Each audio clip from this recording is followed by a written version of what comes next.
हरे कृष्ण। आज है कामिका एकादशी, तो चलिए आपको कामिका एकादशी की कथा सुनाते हैं। वासुदेव शोकं देवं कंसचानूरमर्दनं देवकी परमानन्दं कृष्ण वन्दे जगद्गुरुं। हे कृष्णा करुणा सिन्धुं दीनबन्धु जगत्पते गोपेश गोपिकान्ता श्रीराधाकान्ता नमस्तुते। तप्तकाञ्चन गौराङ्गी श्रीराधावृन्दवनेश्वरी सुधादेवी प्रणमामि हरिप्रिय। वाञ्छाय कल्पतरुभ्यश्च कृपा सिन्धुभ्येव च पतितानां पावनेभ्यो वैष्णवेभ्यो नमो नमः। श्रीकृष्ण चैतन्य प्रभु नित्यानन्द श्री अद्वैत गदाधर शिवासादि गौरभक्तवृन्द।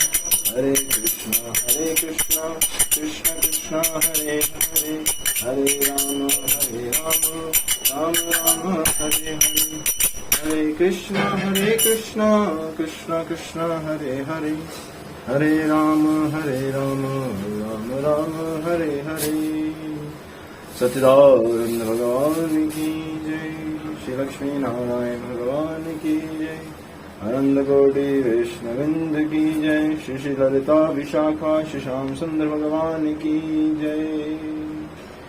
नारायणं नमस्कृत्य नरं चैव नरोत्तमं देवीं सरस्वतीं व्यासं ततो जयमुदीरये। सच्चिदानन्दरूपाय विश्वोत्पत्यात् हेतवे तापत्रय विनाशाय श्रीकृष्णाय वयं नमः। अतः श्रावण मास एकादश्यामः कृष्णपक्ष्याम एकादशी व्रतकथः कामिका एकादशी।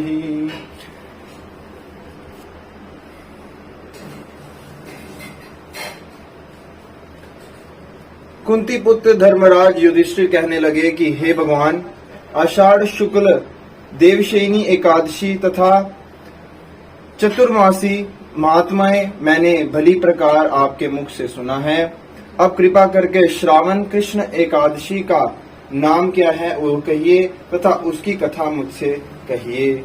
श्री कृष्ण भगवान कहने लगे कि हे युधिष्ठिर, इस एकादशी की कथा को एक समय ब्रह्मा जी ने नारद जी से कहा था, वही मैं तुमसे कहता हूँ। नारद जी ने ब्रह्मा जी से पूछा था कि हे पितामह, श्रावण मास में कृष्ण पक्ष की एकादशी की कथा सुनने की मेरी इच्छा है। उसका क्या नाम है, क्या विधि है और उसका महात्मा क्या है?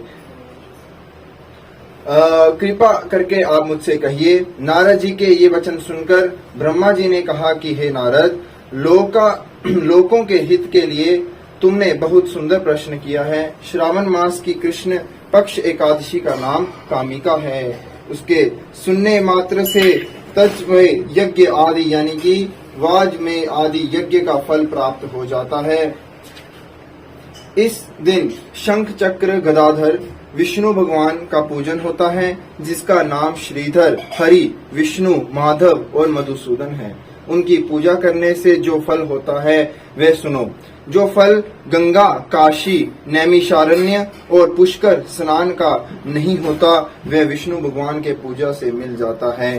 जो फल सूर्य व चंद्रमा ग्रहण पर, कुरुक्षेत्र और काशी में स्नान करने से, समुद्र वन सहित पृथ्वी का दान करने से, सिंह राशि के बृहस्पति में, गोदावरी और गंडकी नदी में स्नान करने से भी प्राप्त नहीं होता, वह भगवान के पूजन से मिलता है। जो मनुष्य श्रावण में भगवान का पूजन करते हैं उनसे देवता, गंधर्व और सूर्य आदि सब पूजित हो जाते हैं। अतः पापों से डरने वाले मनुष्य को कामिका एकादशी का व्रत और विष्णु भगवान का पूजन अवश्य ही करना चाहिए।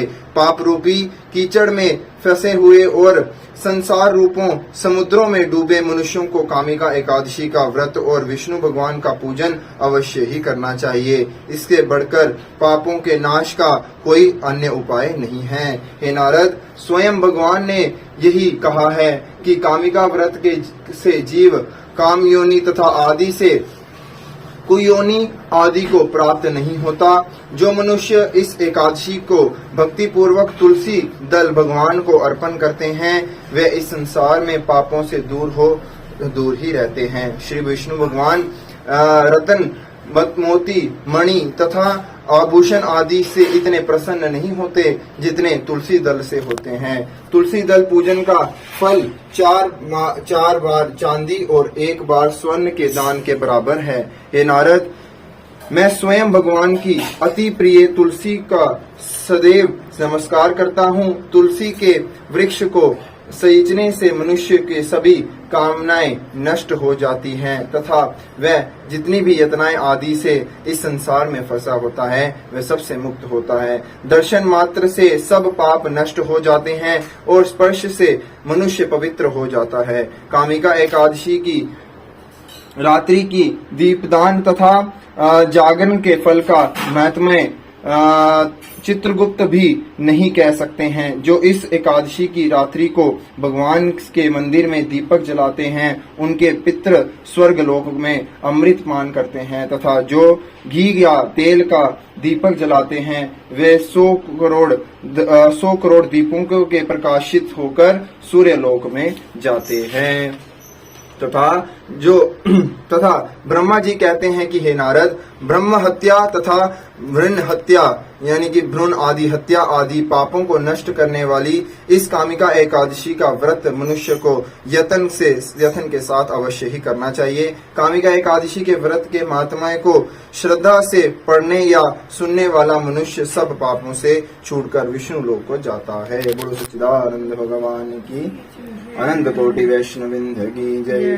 श्री एकादशी महाराज की जय।